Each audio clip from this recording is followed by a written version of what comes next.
நியூஸ்7 தமிழ் பக்தி யூடியூப் நேயர்களுக்கு வணக்கம்.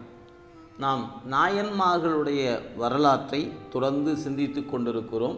இன்றைய நாளில் கூற்றுவ நாயனாருடைய புராணத்தை சிந்திக்க இருக்கின்றோம். நம்பி ஆரூரர் பெருமான் ஆர் கொண்ட வேர்க்கூற்றன் கலந்தைக்கோன் அடியேன் என்று திருத்தொண்ட தொகையில் போற்றுகிறார்கள். கலந்தை என்பது ஊரின் பெயர். அந்த கலந்தை என்று சொல்லப்பெறுகிற நகரினுடைய கோன் அரசராக இருக்கக்கூடிய அவருக்கு அடியேன் என்று குறித்திருக்கிறார். ஆர்கொண்ட வேர்க்கூற்றன், எனவே கூற்றுவ நாயனார் என்பது அவருடைய திருநாமமாக இருக்கிறது. எனவே கலந்தை என்ற நகரின் கூற்றுவ நாயனாருக்கு நான் அடியேன் என்பது நம்பி ஆரூரர் பெருமான் திருவாக்கு.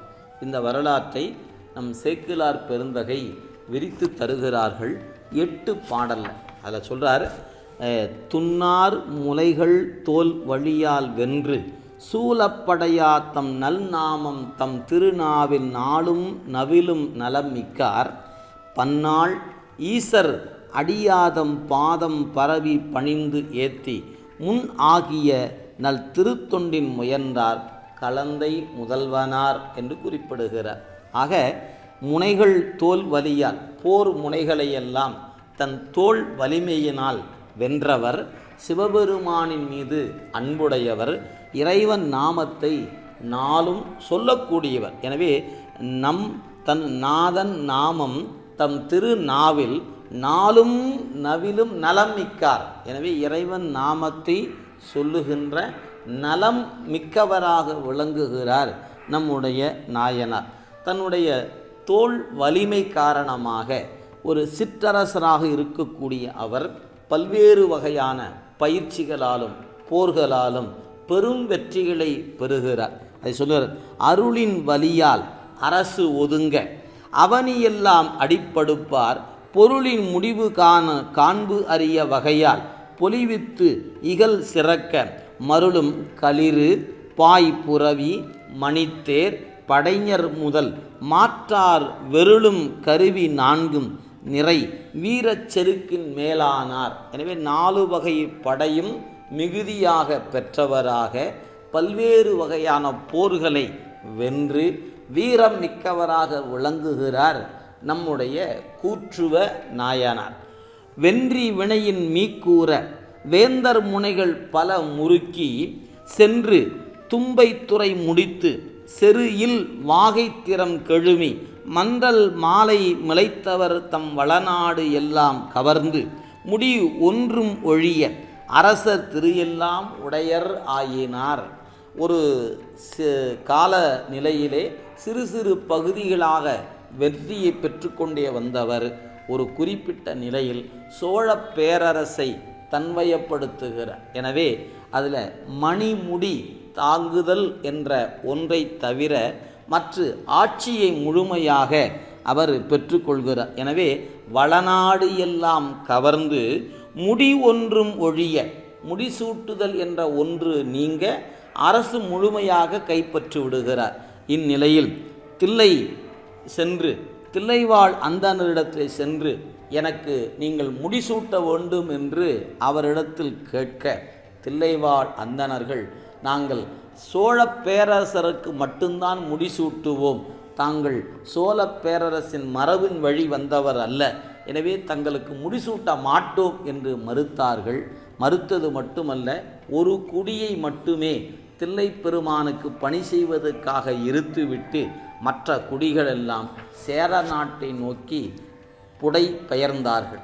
எனவே அந்த ஒரு குடி இருக்கக்கூடியவர்கள் நாளும் நம்முடைய நட்டம் பயிலுகின்ற கூத்த பெருமானை வழிபாடு செய்து கொண்டிருக்க பெருமானுடைய திருவடிகளை நினைந்து, பெருமானே உன்னுடைய கருணை முடிசூட்ட வேண்டும் என்று கேட்டபொழுது இவர்கள் மறுத்திருக்கிறார்கள் என்று சொல்லி பெருமானிடத்தில் விண்ணப்பம் செய்து கொண்டு மன்றில் ஆடுகிற பெருமானுடைய திருவடியை நினைந்து நிற்கிறார் நம்முடைய நாயனார். அதை சொல்லுகிறார், ஒருமை உரிமை தில்லைவாழ் அந்தணர்கள் தம்மின் ஒரு குடியை பெருமை முடியை அடிமை புரி காவல் பேணும்படி இருத்தி இருமை மரவும் தூயவர்தாம் சேர நாட்டில் எய்திய பின் வரும் ஐயுறவால் மனம் தளர்ந்து மந்துள் ஆடும் கடல் பணிவார். எனவே நம்முடைய நாயனார் மன்றுள் ஆடுகிற பெருமான் திருவடியை நினைந்து வருந்துகிறார். பெருமானே, உன் கருணை எனக்கு முடிசூட்ட வேண்டும் என்று வேண்டி நிற்கிறார்.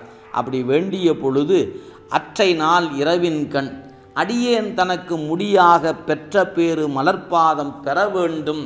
பெருமானே, உன்னுடைய திருவடி தாமரைகள் என் தலைமீது சூட்டப்பெற வேண்டும் என்ற விண்ணப்பத்தை கூத்தப் பெருமானிடத்து வைக்கின்றார். எனவே அடியேன் தனக்கு முடியாக பெற்ற பேறு மலர்பாதம் பெற வேண்டும் என பரவும் பற்று விடாது துயில்வோர்க்கு, அந்த நினைவோடு உறங்குபவருக்கு கனவிலே தோன்றி கனவின் பாதமலர் அளிக்க உற்ற அருளால் அவை தாங்கி உலகமெல்லாம் பாதுகாத்தார் நம்முடைய நாயனார்.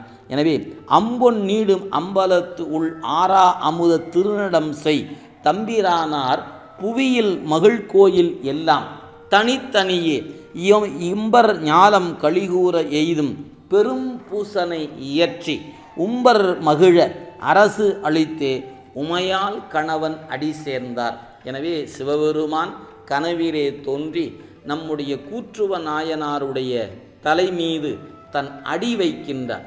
தில்லைவாழ் அந்தணர்கள் முடிசூட்ட மாட்டோம் என்று மறுத்த நிலையில் தொண்டருடைய அன்புக்கு எளிவந்த பிரானாகிய இறைவன் அவருடைய கனவிலே தோன்றி அவருக்கு தன் திருவடி தாமர்களை வைத்து அவரை அரசருக்குரிய முடியை தன் திருவடியை சூட்டி முடிசூட்டுகின்றார். எனவே அவ்வாறு சூட்டிய நிலையில் நம்முடைய நாயனார் சிவாலயங்களை எல்லாம் பாதுகாத்து திருப்பணிகள் பலவற்றை செய்து வேண்டிய வழிபாடுகள் தடையின்றி நடைபெறுக்கு வேண்டிய நிபந்தங்கள் பலவற்றை கொடுத்து பணி செய்து வருகிறார். இவ்வாறு இம்பர் ஞாலம் மகிழ்ச்சி எய்த பணி செய்த நிலையிலே உம்பர் மகிழ வானவர்களெல்லாம் மகிழக்கூடிய வண்ணமாக கையிலையன்கண் இருக்கிற சிவபெருமானின் திருவடி நீழல் சேருகின்ற பேறு பெறுகிறார் நம்முடைய நாயனார்.